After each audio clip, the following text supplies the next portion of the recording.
Buenos días.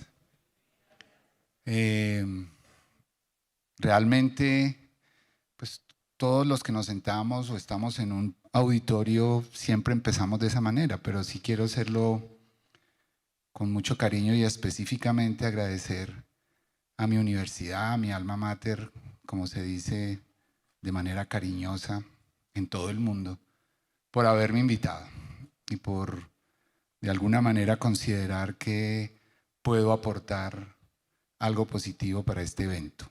Vamos a conversar sobre el sufrimiento y la idea es de pronto intentar dar una visión, como dice el título, una visión un poquito más allá de lo que los libros nos dicen. He intentado combinar mi propia experiencia en mi práctica profesional, en mi práctica personal, porque no creo que pueda haber un ser humano que diga que no ha sufrido en toda su vida. Todos, como dice una canción, conocemos el sabor de las lágrimas. De alguna manera, todos sabemos a qué saben las lágrimas. Entonces, espero que esta charla les dé esas dos combinaciones. Bueno, mi currículum, cortico. Y quería empezar con esto. Más bien no va a parar. Quería empezar con esto porque en estos días donde siempre el mundo ha sufrido, la humanidad ha sufrido, pero estos días específicamente en este último tiempo llevamos como muchas cosas juntas, muchos sufrimientos de la humanidad y muchos sufrimientos de la región, muchos sufrimientos del país. Y en las conversaciones nos preguntamos qué hacer, y yo trato siempre de resumir esta frase. Obviamente es mucho más amplio que lo que Mahatma Gandhi nos dijo, pero quería empezar con eso. Si queremos aliviar el sufrimiento del mundo, yo creo que tenemos que empezar por nosotros mismos, y el empezar por nosotros mismos es como él decía: primero haz en ti realidad el cambio que quieres ver en el mundo. O sea, si pedimos que el mundo no tenga guerras, deja tus propias guerras. Si queremos que el mundo no sea corrupto, deja de ser corrupto tú mismo, etcétera, etcétera. Como les dije, pues todos sabemos qué es. Nuestro cerebro, nuestra mente, nuestro cuerpo tiene receptores biológicos creados por la vida, por la evolución, para detectar los estados de ánimo de los seres humanos y de los animales. Y como vamos a hablar de sufrimiento, pues tenemos que partir de una base, ¿cierto? Hay más de 20, 30 definiciones de sufrimiento en el mundo, todas válidas. Yo escogí esta, no quiere decir que las demás no lo sean. Y quiero resaltar como varias cosas. Dos autores, Cassel, que es tal vez de los primeros que empezó a hablar de sufrimiento, y hay una compañera muy querida de mi grupo de trabajo que es Alicia Krikorian, con el doctor Limonero, un psicólogo español, que en su tesis de doctorado la doctora Alicia también definió el sufrimiento, y me gusta mucho esa definición. Básicamente quiero que miremos 4 cosas que significan sufrimiento. Uno, que el sufrimiento es una experiencia multidimensional. Es dinámica, cambiante y genera un estrés severo. Lo segundo es que yo sufro porque eso que me está generando sufrimiento me implica una amenaza a mi vida, a mi proyecto vital. Si eso que está ahí no amenaza mi proyecto vital, tal vez yo no llegue a sufrir. Lo tercero es que esa amenaza está superando mi capacidad de poder regular mi propio comportamiento ante esa amenaza. Y lo cuarto, como no tengo cómo enfrentarme porque eso me supera, pues voy a sentir que me agoto, que no tengo cómo responder, no tengo reservas.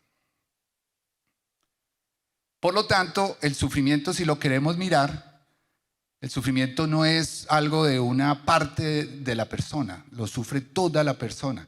Y me gusta mucho esta última, donde están las flechitas, donde vuelvo y le repito, el sufrimiento, cuando estemos sufriendo, es porque generalmente estamos sufriendo en todas nuestras esferas, multidimensional, es dinámico. Hoy en la mañana estoy de una manera y en la tarde esa misma amenaza la enfrento y la veo de otra manera. Es individual, o sea, realmente es como el dolor. Yo que trabajo en medicina del dolor, cuando los pacientes nos dicen, es que a mí me duele, y me duelen 10, de 0 a 10 estoy en 10, puede que yo por dentro diga, con esa cara usted no está en 10, usted de pronto tiene 4. Pero ¿quién soy yo para dudar del dolor del otro? ¿Sí? ¿Quién soy yo para dudar que usted por qué sufre por eso? Usted sufre porque su novia no lo llamó. Para esa persona, esa no llamada de su novia le está amenazando su integridad. El otro sufre porque le chocaron el carro. El otro sufre porque, etcétera, etcétera. Eso es absolutamente individual. Y al ser individual, es absolutamente respetable. Y como dice ahí, al final, no solamente individual, sino personal, como la persona entera. Entonces, la charla quiero que la miremos como se está proponiendo que últimamente que miremos al ser humano de una manera biopsicosocial y espiritual. Si ustedes miran ahí, lo que nos quiere decir esa gráfica es que cuando estemos, bien sea con un sufrimiento personal, o estemos al lado de alguien o de una comunidad que está sufriendo, tratemos de mirar en qué parte, qué tanto está sufriendo desde lo biológico, o sea, desde lo físico, qué tanto está sufriendo desde lo social, esa amenaza qué tanto está haciendo que sufra desde lo psicológico y esa amenaza qué tanto está haciendo que sufra desde la parte espiritual. Porque vuelvo y le repito, puede que a mí me amputen la rodilla después de un accidente, aparentemente es un sufrimiento físico, pues no tengo la rodilla, no tengo la pierna. Es muy lógico y muy obvio la parte física. Pero por ejemplo, si yo soy futbolista, si yo soy un trabajador de alturas, estoy poniendo un ejemplo, mi tipo de sufrimiento en la parte económica va a ser distinto a si yo soy una persona que ya casi no me desplazaba, que estaba en una silla de ruedas y por algún motivo me tuvieron que amputar.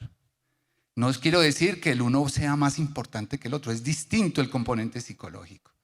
El componente social va a ser distinto si yo soy modelo y me amputaron la pierna. Si yo soy un atleta de alto rendimiento y esa ha sido mi forma de vida y así me gano la vida y tienen que amputarme la pierna, pues la parte social, familiar, mi rol en la familia va a cambiar diferente a si soy de otro tipo, pues de otro tipo de rol social. Y como el sufrimiento tiene que ver con la persona, tiene que ver con la biología. Entonces, como van a ver, yo voy a estar metiendo cositas de neurociencias y de neurofisiología. Y lo que les estoy mostrando ahí es cómo nuestro organismo responde ante un estrés que en este término se va a referir a sufrimiento. Cada vez que yo estoy ante un estrés, ante una necesidad de una nueva adaptación, que eso es lo que quiere decir estrés fisiológico, puedo llegar a sufrir si esa adaptación me implica muchos cambios, lo que les dije ahora, si esa amenaza de ese cambio me supera. Y, a ver, esto por aquí. Bueno. Uy, perdón, no. Tenemos dos formas, este no tiene señalador. Qué pena, quisiera poder usar el señalador, pero no me...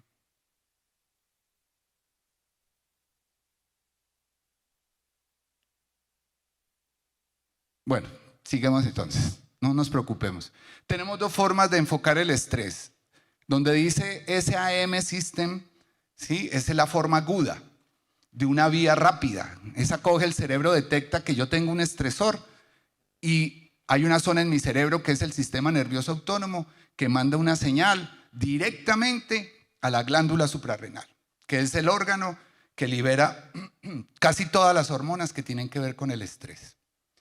Pero si ese estrés se prolonga, si esa amenaza se prolonga, en el tiempo yo empiezo a reaccionar con el que está a la derecha de ustedes, que es ya un eje que tiene que ver desde el hipotálamo, va a la hipófisis y de la hipófisis baja a la glándula suprarrenal. Ese requiere más pasos, más activación. El problema es que cuando se nos activa ese segundo eje, es mucho más difícil desactivarlo. El de la izquierda se activa y se desactiva rapidito. ¿Sí? Tengo que correr, viene un carro, me pitó, veo que me va a coger, ese sistema me dice corra, me manda toda la energía, llego al otro lado, taquicárdico, uy, casi me coge y ya, a los pocos segundos ese sistema se bajó. Pero si yo tengo un estrés crónico, estoy con una dificultad familiar, una dificultad económica. Gracias. Si yo tengo una dificultad que se prolonga en el tiempo, voy a quedar activado con este eje. Y este eje es el que hace los cambios crónicos que perpetúan el estrés. O sea, vivo en una constante amenaza. Puede que ya el estresor se haya ido. Puede que la amenaza se haya, entre comillas, ido. Pero si a mí se me activó y se queda activado, yo sigo viviendo como si todavía estuviera en amenaza. Vean que estoy hablando de una respuesta biológica, que no depende de un aprendizaje, es biológica innata. O sea, ahí ya hablamos de un sufrimiento, llamémosle así, crónico. Y me parece importante que vamos entendiendo esto, porque el estrés, el sufrimiento, no solamente es psicológico, es biológico y responde a fenómenos de millones de años de adaptación de la vida en el planeta. Algo tan simple como el embarazo, es hermoso. Me lo puse a averiguar y aparentemente de las imágenes más lindas que uno ve es cuando le muestran a ese bebé en la placenta, flotando en el líquido amniótico, oyendo el pum, pum, durante 9 meses, el corazón de esa mamá. No tiene que masticar, todo le llega por el cordón umbilical, no tiene que hacer ningún esfuerzo, aparentemente es el estado idílico. Pero esta investigación, simplemente sé que está muy cargada la diapositiva, pero me parece interesante para que ustedes miren todo lo que tiene que hacer la mamá y el feto para poder interactuar entre los dos y lograr que a los 9 meses este feto pueda nacer bien. Todo el tiempo es estrés, cambio, adaptación. O sea, la vida es estrés. Si ese bebé y esa mamá no se adaptan, no saben responder a los cambios, ese bebé no llega a feliz término. O esa mamá no llega a feliz término. O sea, lo quise poner no como algo para que quedemos, sino antes todo lo contrario. La vida nos está enseñando desde ese mismo momento que tenemos que aprender a lidiar con amenazas permanentemente. Bueno, esta fotico me pareció muy linda traerla, es la foto de un nemato, de un gusanito. Ahora hablábamos sobre los intentos que se están haciendo en el mundo para poder descifrar las redes neuronales. Parece que el día en que conozcamos, como se conocen el genoma humano, podamos conocer de esa misma manera las redes neuronales, parece que vamos a poder tener acceso a muchas otras cosas, ¿sí? Y los primeros intentos, por ejemplo, se han hecho con animales como este que tiene 320 neuronas y unas 7,000 conexiones. Uno dice, eso es muy poquito, ¿no? Pero esto a nivel de tecnología en este momento es un avance grandísimo, que ya tienen dibujado, esto es una foto de un dibujo, tienen ya diagramado cuáles son las conexiones de ese gusano, ya lo conocen en todos sus cableados de conexiones neuronales. Por lo tanto, el estrés, el sufrimiento, por eso les hablaba de una visión integral, tenemos que empezar a verlo integrado. Ese cuento de que, ¿qué es? El estrés o el sufrimiento es de la mente. Entonces aquí tenemos el cerebro. No, eso es una cosa emocional. Entonces es mente contra cuerpo. Y a veces nos desgastamos pensando si esto es más psicológico o esto es más físico. La propuesta es que, por favor, hay que dejar ya ese dualismo. Mente y cuerpo son exactamente lo mismo. Y lo que cada vez se demuestra más, el término que se llama epigenética, cómo el medio ambiente me influye y me hace cambiar a esa mente y a ese cuerpo o corazón, entre comillas, simbólicamente, sentimiento. Entonces la charla quiero que también la empiecen a mirar de una manera integrada. No hay diferencia entre mi cuerpo físico, mi cuerpo, entre comillas, psicológico y mi medio ambiente. No soy independiente, absolutamente interrelacionados. ¿Y eso qué tiene que ver con el sufrimiento? Esta investigación me parece muy linda en el 2003, en donde lo que dijeron estos señores con experimentos, la vía normal que todos conocemos. Tenemos unos genes que producen proteínas. Esas proteínas crean unas neuronas. Esas neuronas se unen en redes, en grupos. Esos grupos se unen en redes y esas redes generan una conducta, que en este caso, como es el campo en el que yo me muevo, conducta de dolor. Le duele y genera unos cambios y unas adaptaciones. Esa es la forma que todos tenemos claro, de los genes al producto exterior. Pero han demostrado que yo con una conducta, o sea, desde el exterior, puedo ir al revés, puedo ir de afuera hacia adentro y cambiar los genes. Yo puedo hacer cambios epigenéticos en mis genes para que se produzcan nuevas proteínas dependiendo de la conducta y de los pensamientos que empiece a emitir. Eso ya está demostrado. O sea que vamos en doble vía. Y lo mismo es con el sufrimiento. Esto ha demostrado y ha hecho un término, trato de no ser muy académico, pero sí me parece importante que si vamos a hablar de sufrimiento, tengamos claro que el sufrimiento genera cambios cerebrales, inflama el cerebro. Se llama síndromes de sensibilización central. Sensibilización en los términos fisiológicos quiere decir me vuelvo más sensible. Las neuronas se vuelven, entre comillas, más receptivas y más sensibles. Y esos cambios neuroanatómicos, neurofisiológicos se pueden dar, ojo, por influencias biológicas. Ah, sí, todos decimos sí, sí. Un virus, una bacteria, un trauma, listo. Eso nos queda a todos muy claro. Pero también ya han demostrado que yo con cambios psicológicos, influencias, conductas, pensamientos, afecto, puedo generar la misma inflamación que una bacteria en mi cerebro. Y por cambios sociales, el bullying, la aceptación o no en un medio, la aceptación o no, el rechazo de una comunidad, la soledad impuesta, genera cambios físicos de inflamación cerebral. O sea, una persona que sufre porque se quedó sola, porque la apartamos de la cultura por X o Y motivo, si le estudiamos su cerebro está con la misma inflamación cerebral que una persona que tiene artritis reumatoidea. Esto para mí, cuando empecé a entenderlo, empezó a demostrarme que el dolor del alma es exactamente igual para el cerebro que el dolor del cuerpo. Y la demostración llegó en este experimento que me parece hermoso. Es un experimento del 2010 en donde esta gente estudió personas que habían sido sometidas a bullying de color y de raza en Estados Unidos. Las metían en los aparatos de resonancia magnética funcional, se daban cuenta en qué partes del cerebro captaba más el medio de contraste, o sea, había entre comillas más inflamación.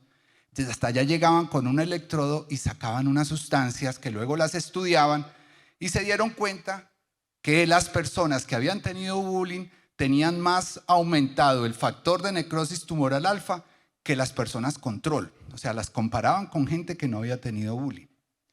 Demostraron que las que tenían bullying tenían aumento del factor de necrosis tumoral alfa. Y les doy esta noticia. Ese factor es el factor más inflamatorio que tenemos en el cuerpo. O sea, esa gente tenía inflamación en su cerebro. Estaban enfermos. No del cuerpo, no había sido generado por ningún virus, ninguna bacteria. Por bullying, por rechazo social de sus congéneres. O sea que mi cerebro sufre y se enferma, como muestra esta otra investigación, en donde metieron gente, vuelvo y les repito, estos son unos experimentos excelentes, hay un campo de las neurociencias que se llama neurociencias sociales que está avanzando mucho, donde están haciendo esos estudios. Cogieron gente que también había recibido bullying allá en Estados Unidos en universidades, lo compararon con personas que tenían dolor físico confirmado, los ponían a sentir el dolor o a pensar en el dolor, se activaban unas estructuras cerebrales.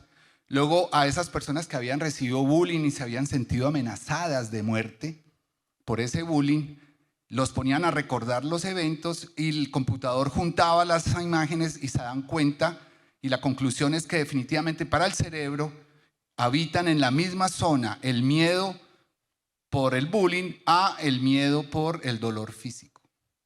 Con esto empezamos a entender por lo menos que en el cerebro el dolor físico y el dolor social viven en la misma casa. Se activan con las mismas neuronas, en los mismos grupos neuronales y con las mismas neurotransmisores. Esto ya da mucho para pensar. Y por eso les hablaba de la integración mente-cuerpo. Y como somos una mente y un cuerpo juntos, quise traerles algo que, por lo menos desde el campo del dolor, cada vez gana más, llamémosle así, más aceptación. Todos hemos oído hablar del efecto placebo. ¿Qué es el placebo? Le damos a alguien un tarroncito de azúcar en forma de tabletas y se le quita el dolor. Entonces decimos, ese dolor es falso. Vea que se le quitó comiéndose una tableta de azúcar creyendo que era medicamento. El efecto placebo lo podemos producir el 100%. O sea, todos los que estamos aquí, si estamos en un medio ambiente adecuado y con una persona que les inspire credibilidad, yo les puedo generar a ustedes efecto placebo. Y no tiene nada que ver con hipnosis ni nada de esas otras historias. ¿Qué tiene que ver eso con el sufrimiento y todo lo que estamos hablando? El efecto placebo se da porque en el cerebro de las personas que tienen placebo, o en ese momento, se aumentan sustancias que son analgésicas, quitan el dolor y bajan el nivel de estrés. Endorfina, serotonina, norepinefrina. O sea, son aliviadoras del sufrimiento. Y lo interesante del efecto placebo es que usted puede disparar ese efecto placebo por estímulos, expectativas, o sea, parte psicológica. Confío en usted, con solo venir a este hospital me curo, con solo verlo a usted ya empiezo a sentir calma, o al revés. Tiene que ver con la parte afectiva. Me levanté mal, estoy con la pierna izquierda, me está yendo mal. Posiblemente va a tener menos efecto placebo que aquel que logra levantarse y decir vamos para adelante, o que le ayudamos a sentir que puede ir para adelante. Y el contexto social. Tengo una buena red de apoyo, posiblemente tengo menos dolor y menos sufrimiento que aquel que tiene exactamente lo mismo que yo, pero tiene menos red de apoyo. Y le estamos dando exactamente los mismos medicamentos, todo. ¿Dónde está la diferencia? Aquí, en la cantidad de neurotransmisores que le generamos, o que le ayudamos a generar más bien. Nosotros no le generamos, le ayudamos a que su cerebro genere neurotransmisores analgésicos, aliviadores del sufrimiento.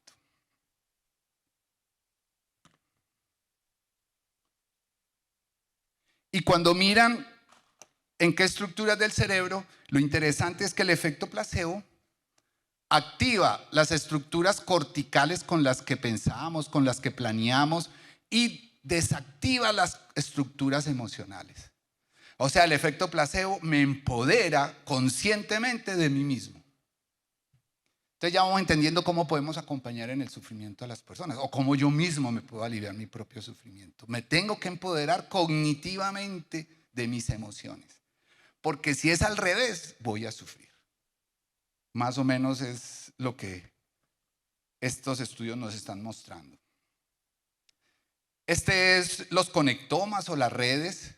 Ahí hay 22 millones de redes conectadas. De la mosca de la fruta, que ya está también estudiada, pero solamente de la parte con la que la mosca vuela y se orienta. Estamos hablando de la mosca de la fruta. Nada que ver con nosotros, o sea, lo de nosotros son billones, esta es 22 millones. Pero me parece muy lindo traerlo porque ya la ciencia nos está mostrando los mapas con los que una mosca vuela y se orienta en el medio ambiente. Personas que volvieron a hacer otra investigación de personas con bullying y la conclusión es exactamente lo mismo. Dolor físico por tumores, dolor social porque les habían dicho que aquí no trabajamos con negros o chinos en Estados Unidos. Exactamente la misma cantidad y los mismos sitios inflamados. Esto cada vez nos confirma que tenemos para el cerebro, no hay diferencia en si usted me hiere con un cuchillo, pues voy a ponerlo así, que es biológico, físico, o me hiere con su palabra, o me hiere con su conducta. Exactamente igual reaccionamos. Por eso digo que el sufrimiento ya hay que verlo mucho más allá.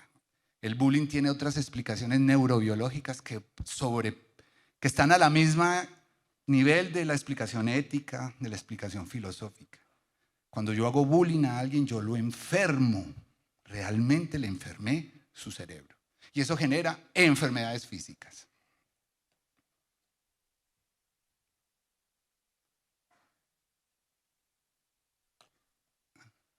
Vamos con los cuidadores. Nadie puede meterse en el dolor del otro. Nadie sabe lo que sufre el otro.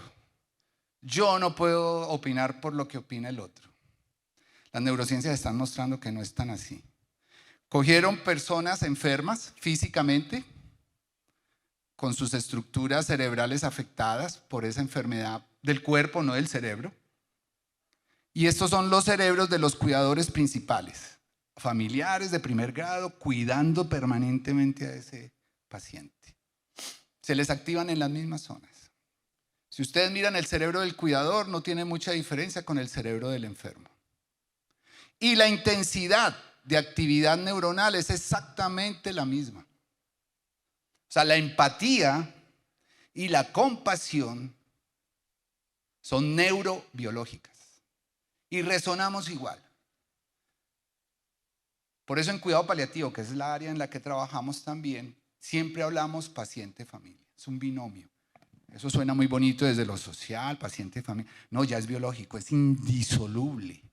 Doctor, estoy con mi esposo, 60 años de casado, se me está muriendo. Yo ya no tengo vida. Uno lo ve desde todas las áreas y es real, pero nunca se me había ocurrido que para el cerebro de ella es como si realmente, ¿cómo no? Es realmente igual de intenso el sufrimiento que el del paciente.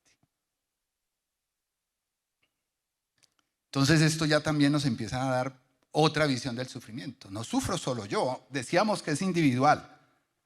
Individual desde el punto de vista de vivencia, pero el sufrimiento es compartido.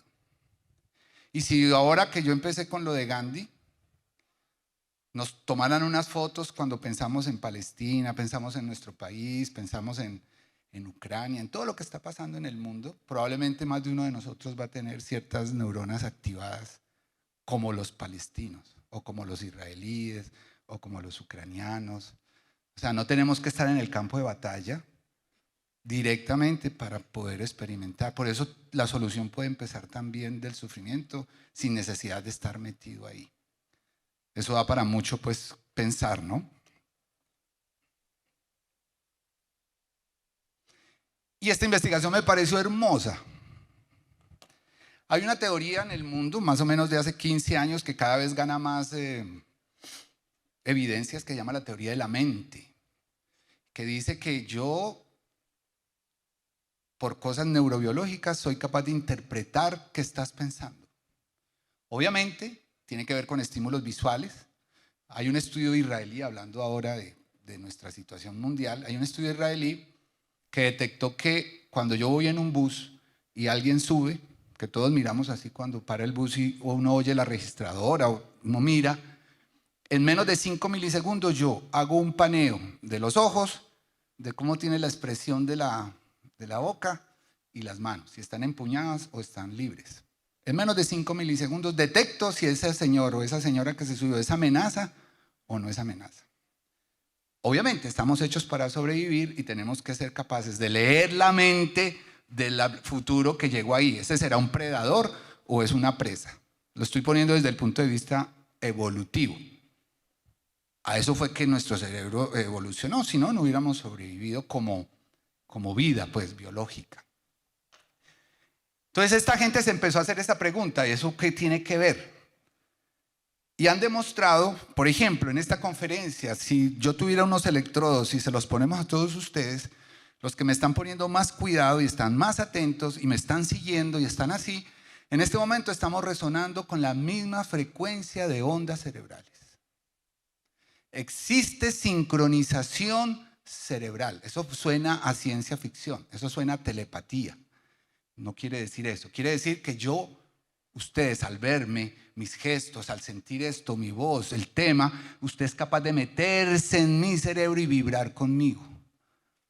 El que no está muy atento está en otra vibración. Así es, funcionamos. Entonces empiecen a meter eso en el alivio del sufrimiento.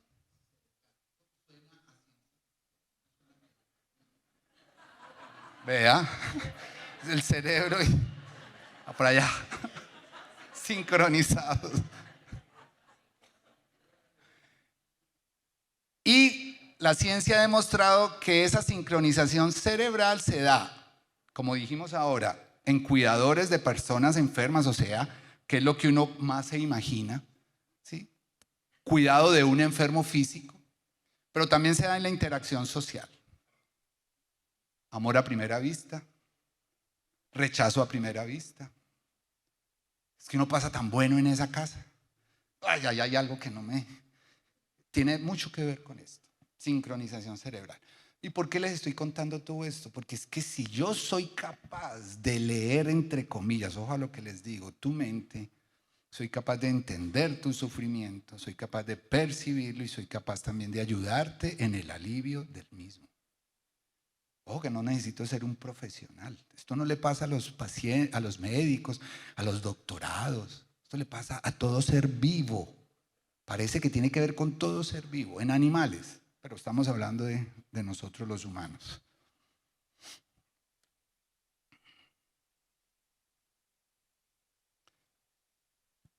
Nos quedamos con la idea de que Darwin dijo, porque tampoco lo dijo, pero eso fue lo que nos vendieron, de que en la vida sobrevive el más fuerte. Y eso fue, fuerza, fuerza, fuerza, fuerza. Darwin no lo dijo. Hay que, de alguna manera, liberar a Darwin de eso. Eso fueron sus intérpretes y así ha venido.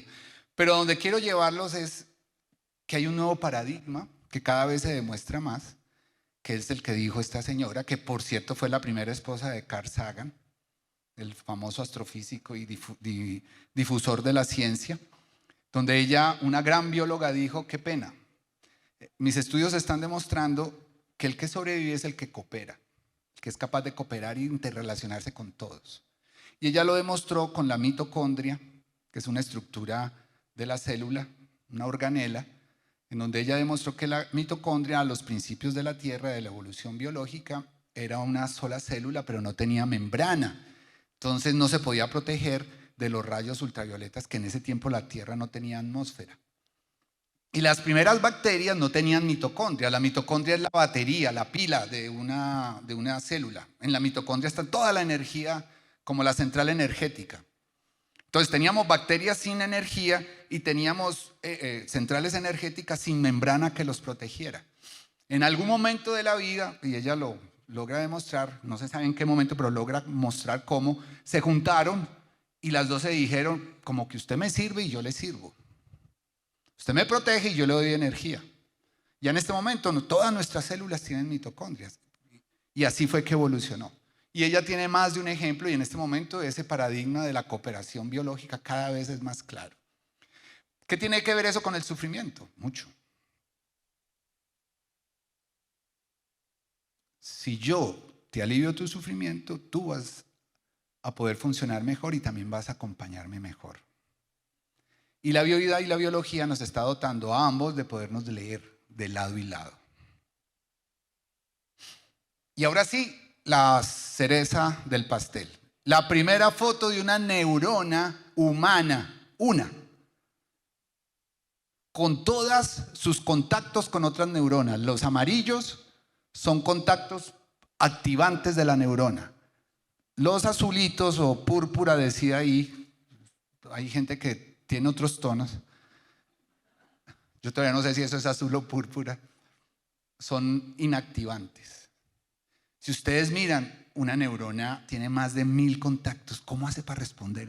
Eso es una magia. Estamos hablando de una. Esto es más intrigante que el cosmos, como hablábamos con el doctor ahora hace poquito. ¿Y por qué se nos da eso? Porque todos tenemos neuronas espejo. La neurona espejo es la que permite esa sincronización. La neurona espejo fue un descubrimiento relativamente reciente, finales de los 80, principios de los 90, en donde lo que es, básicamente yo me veo. Si yo veo tocar un pianista y me ponen en ese momento un electrodo en la parte del movimiento de mis manos, yo estoy repitiendo los movimientos de la mano del pianista en mi cerebro, aunque yo no tenga idea de tocar piano. Esas son las neuronas espejo. Y se pensaba que eran solo motoras. Ya yo veo correr a alguien y en ese momento mis neuronas con las que yo corro también se activan. Pero también se activan cuando veo llorar a alguien, cuando veo reír a alguien, cuando veo bravo a alguien, cuando veo cara de sorpresa. ¿Sí? Y se activan también en la parte social. O sea, la neurona espejo es la que me permite ver el que se subió al bus en menos de 5 milisegundos, detectar si es, entre comillas, una amenaza o no es amenaza para mí. Y las neuronas espejo no son solamente humanas. Todo animal, todo ser estructural que viva en comunidad requiere neuronas espejo para poder entender al otro. O sea, no es solamente un descubrimiento humano ni es solamente una vivencia humana. Esas neuronas espejo nos llevan a decirnos que podemos ser dueños de nuestros sentimientos y de las emociones. Se van activando a medida que vamos avanzando en la vida. Desde niños, mientras la corteza se va activando, nosotros funcionamos con estructuras subcorticales, o sea, estructuras emocionales. Pero a medida que vamos avanzando en la vida, nos vamos, entre comillas, volviendo más corticales. Y eso es lo que permite que yo pueda en algún momento manejar mis emociones. ¿Qué tiene que ver con el sufrimiento? Todo. Ya lo vimos. Si yo con mi estructura cortical, mental, emocional, de pensamiento, puedo regular mis propias emociones, probablemente voy a tener más posibilidades de que el sufrimiento sea más modulable que aquel que no tiene esa opción.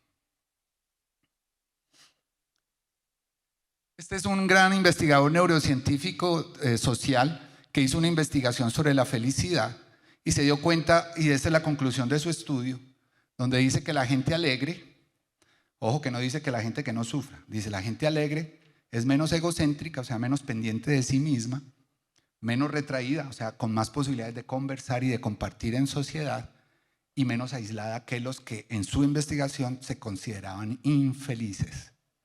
Y eso tiene que ver con las neuronas espejo. Las neuronas espejo, si se activan y yo salgo de mí mismo, produzco más endorfinas. ¿Y se acuerdan del efecto placebo? O sea, en la medida en que yo sea más feliz, tengo más placebo en mi cerebro. Y al revés.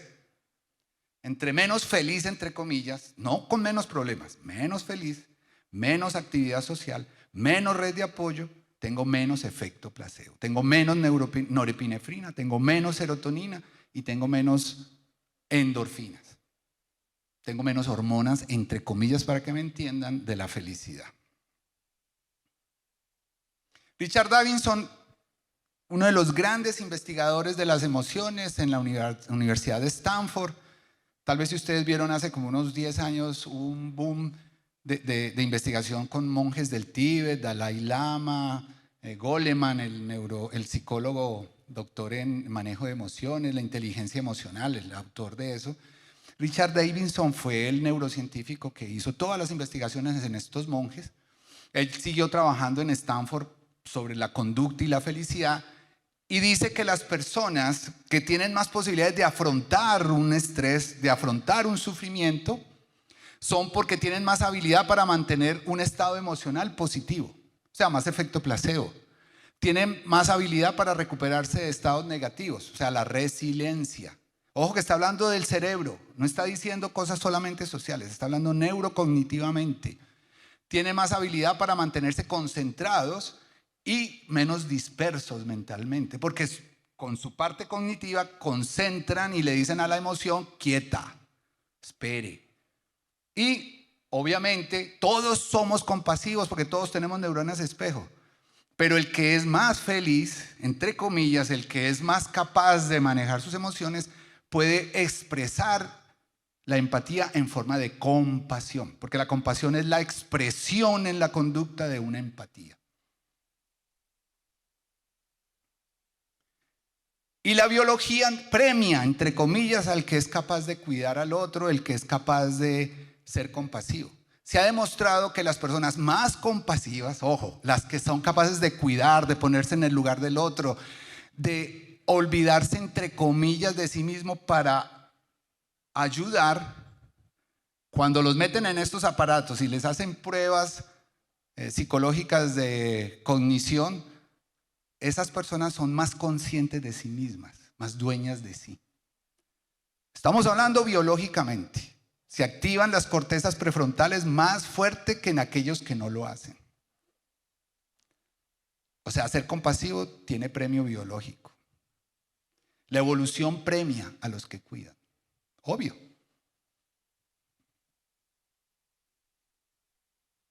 Porque definitivamente la soledad, el no tener red de apoyo, es tan enfermador como fumar o tener colesterol alto. Eso es lo que mostró esta investigación.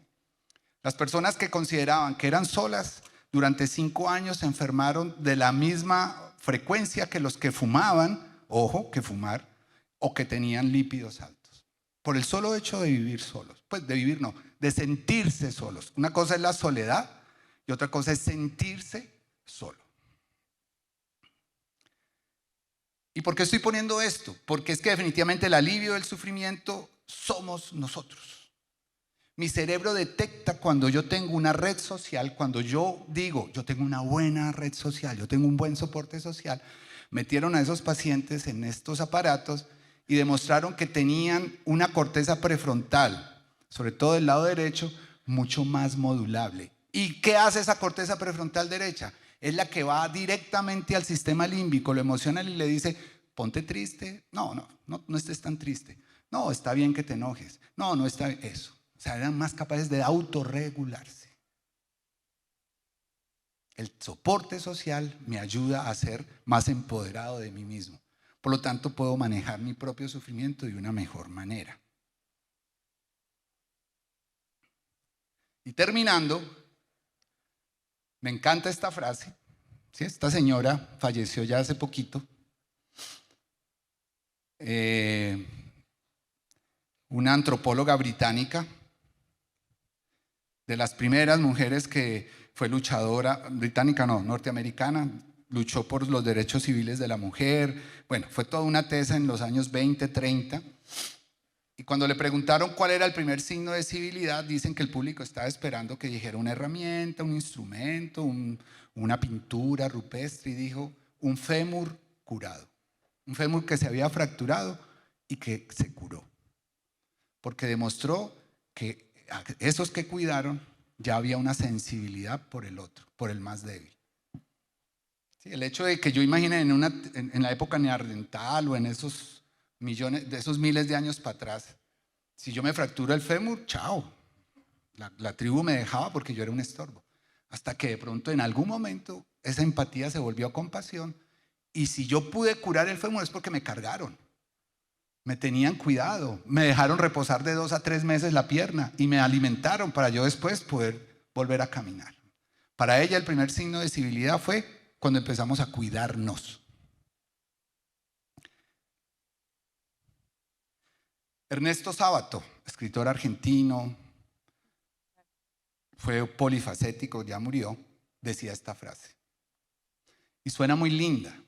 Y realmente es muy linda, pero cuando lo vemos desde la charla que yo les acabo de transmitir, desde la neurociencia, de cómo la biología y la evolución, cómo la vida en mayúsculas nos ha dotado para poder ser alivio de otros y ser alivio propio, que eso ya no es una ciencia ficción, creo que toma mucho más peso.